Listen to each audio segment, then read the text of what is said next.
Okay, what's up guys, and welcome back to my Heart of the Swarm units review and updates and my general thoughts and analysis. This is of course going to be featuring the classic Terran music from StarCraft Brood War, and here are the three units that Blizzard decided to implement at Heart of the Swarm. So let's go ahead and go right into the very first unit, which has an interesting name. It's called the Shredder. And this is actually a unit that, in the words of Dustin Browder, he said it's a unit that's going to allow you to control the board, control the map as a Terran player. And so what does this let you do? A lot of times as Terrans, you will be moving out across the map and then some Zerglings will run behind and start to hit you right in the butt. In your third expansion, you're natural and you're like, oh crap, I've got to leave units at home if I'm ever going to push out. Well, this Shredder is essentially like a variant of the Spider Mine. It's a moving unit, it's like a structure that can move around the map, but it only works when you quote-unquote burrow it in the ground, and when you burrow it, it has a pulse that constantly does 20 DPS, I believe it's 20 DPS, to anything in a very, very large radius. So, as long as you have these shredders kind of burrowed in the ground, you can have actually 2 or 3 and you can stack them up. Any units that run inside are going to get 20 DPS, 40 DPS, 60 DPS, etc, etc. The only caveat is that you cannot have any friendly units inside the radius of the shredder, otherwise it just shuts down. So it's kind of a unit that's used defensively. It's a bit gimmicky, but you know, in general, I like how Blizzard's being very role-defining with all these new units. This is like a very Terran-defined unit. So you guys have seen this little shredder kind of moving around for a minute now. I'm going to go ahead and show you guys the action shot of the shredder, and these are 2 shredders that are burrowed outside the third on Metalopolis of a Terran player, and they're activated once they burrow in the ground. So they do 40 DPS to anything that runs by, and those Zerglings are quickly killed off. Very quickly. So that's actually a really, really cool shot, I think, of the shredder and what it can do basically. Now, the next unit we're going to be looking at is, it's not actually a new unit, it's just a transformation of an old unit. And if you guys look at this, you guys can probably tell, hey, that kind of looks like a Hellion. Well, that's because it is. It's a battle Hellion, that's what they call it, but essentially it's a fire bat from StarCraft Brood War. Now, what does this allow you to do? Basically, it's a transformation of the Hellion. You can transform the Hellion at any time into a battle Hellion. It retains orange flame or blue flame based on whatever upgrade you get, but when you transform it into a battle Hellion, it becomes beefier. It has a AoE fire attack, similar to the original Hellion, I guess, but it becomes basically beefier and slower. So this means that you can start to use Hellions in the ultra late game in big army battles. You're not confined to using the Hellion in harass attacks, and you're not, you don't have all these wasted Hellions in the middle of the map when the big battle occurs. So basically it's a battle Hellion. It's a lot better. You guys can see in the screenshot here, the battle Hellions transformed, just kind of roasting things away. I think they may do more damage as well when they transform. But it's pretty cool stuff. I don't know what I don't know what Blizzard's whole idea here right now is of kind of making the Terrans like Michael Bay's Transformer race. But I guess that's the route they want to go with the Terrans. Anyways, here's a action shot of the battle Hellions. Of course, these are just normal blue flame Hellions right now, but they're being chased away by these Zealots and Archons, and you're not going to have a chance here. But you can now transform your new Hellions into battle Hellions, and you guys can see here they're going to go ahead and transform. They take a while, which is a bit of a problem. I feel like they should be a little bit faster. They took a really long time to transform, which isn't good in a competitive environment. But here they are in Battle Hellion mode, and notice how they're much beefier now.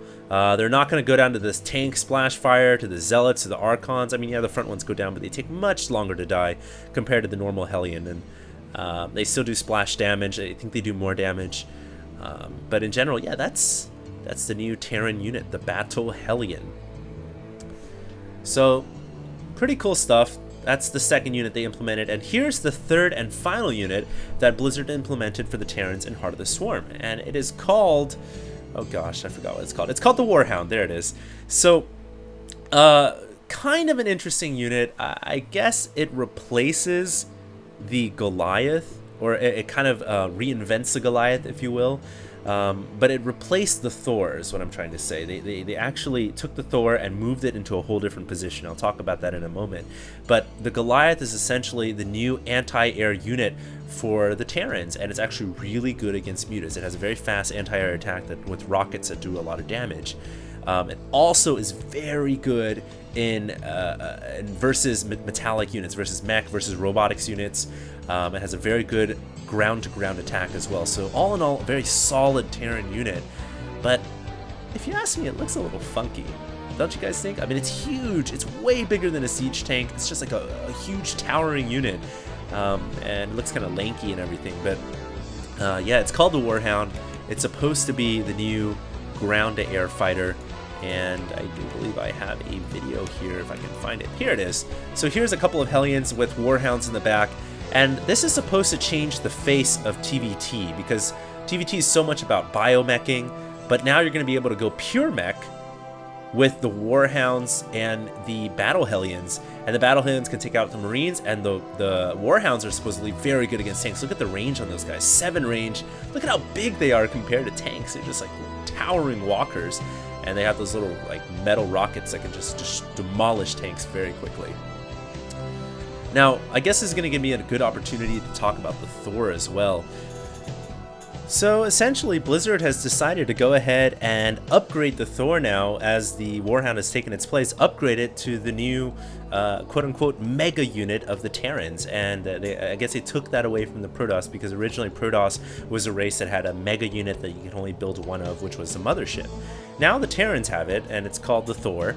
Essentially, it's just reverted back to its old badass form. It's bigger again. It has 800 HP. It does a lot more damage to air and to ground, and its special ability, you can't even call it 250mm cannon anymore. It's like 1000mm cannon. It is big, it is badass, and it does a lot of damage.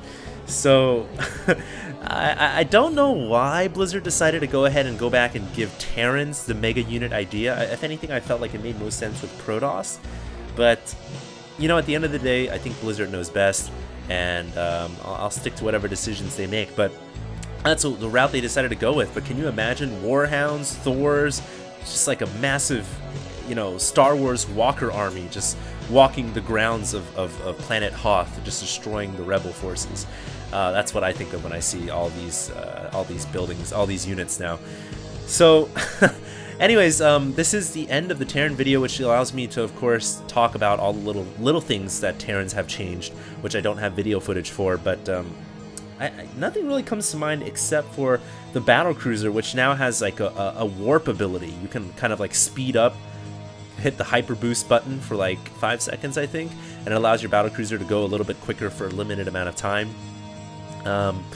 Aside from that, there's really nothing else that comes off the top of my head for Terran changes. So I think that's pretty much it, guys. I'm sure I'm missing something, but as for now, I think that's pretty much it. So I hope you guys enjoyed this video in any way, shape, or form. I'm glad I can help the community out to kind of just understand the new Heart of the Swarm units, their mechanics, and in general, you know, describe how I feel about them. So if you guys like this video, make sure to check out the Zerg one and the Protoss one coming up. Thanks, guys. Stay tuned.